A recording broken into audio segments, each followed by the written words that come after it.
Hello and welcome to Thermodynamics 2 Tutorials with Maria. We're going to be solving an Otto cycle, which is the typical spark engine process. We are told that a 4-stroke, 4-cylinders gasoline engine running at 2000 RPM has a compression ratio of 10.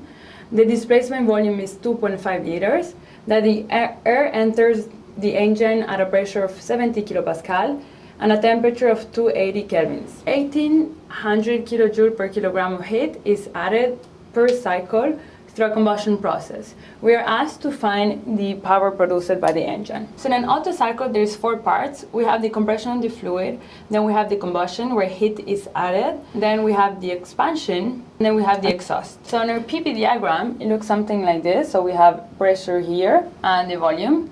So if we think in terms of our piston movement, we're gonna have the bottom dead center and top dead center. So this is the bottom dead center is the lower it can go, and this is the highest. So if we start here at 1, we're gonna go through an isentropic compression. So we're gonna increase in pressure, decrease in volume to 2. Then we're gonna have heat addition. So here we have Q in. Then we're gonna have the expansion, isentropic expansion to 4.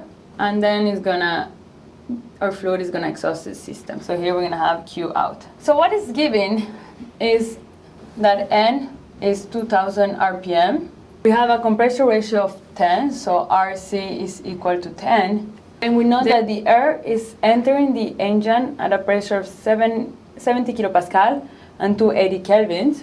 That's a pressure at 1 of 70 kilopascal, a temperature at 1 of 280 kelvins. Then we know we are adding heat. Q in is equal to 1800 joule per kilogram, and we are asked to find power produced.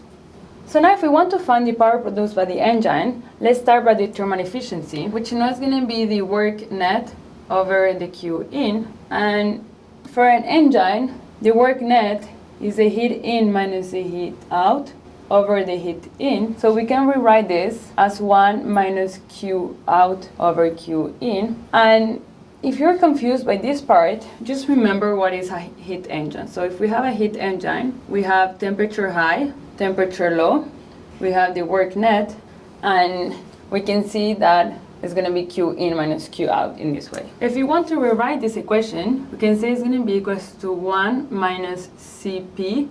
For Q out, is going to be T4 minus T1 over Cp, T3 minus T2. Here our Cp are gonna cancel out. So we know that the compression from 1 to 2 and the expansion from 3 to 4 are isentropic, and the volume of 2 is equal to volume of 3, and volume of 1 is equal to volume of 4.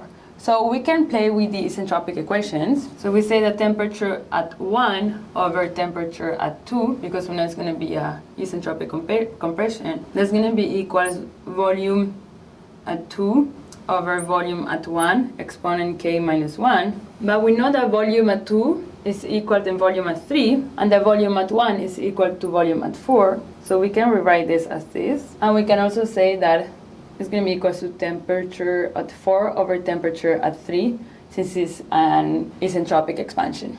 Now if we bring this one here and we say volume of 2 over volume at 1, k minus 1 is going to be equal to T4 over T3. And we have temperature at 1 over temperature at 2 is going to be equal to volume 3 over volume 4, k minus 1.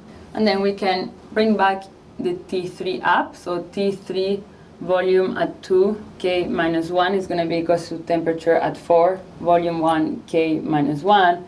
And in this case, it's going to be temperature at 1, volume at 4, k minus 1 equals to temperature at 2, volume 3, k minus 1. We know that the volume at 2 and 3 are the same, and volume at 4 are the same. So we can just play with the equation, and we're going to find it's going to be V2 k minus 1, T3 minus T2 is going to be equals to volume at 1, k minus 1 of T4 minus T1. And then we can see how we can rearrange this equation to have something similar to what we have here. So temperature of 4 minus temperature 1 over temperature at 3 minus temperature at 2 That's going to be equals to volume of 2 over volume at 1 K minus 1. So we can rewrite the thermal equation of 1 minus volume of 2 over volume at 1 K minus 1. And we also know that the compression ratio is equals to B1 over B2. So that's going to be equals to 1 minus 1 over RC K minus 1. So now, if we want to calculate the work net, we can see it's going to be equals to the heat in times 1 minus 1 over RC K minus 1. And if we just plug in the number, this is 1800 kilojoule per kilogram. 1 minus 1 over 10, 1.4 minus 1. And we're going to find a work net of the engine of 1083 kilojoule per kilogram.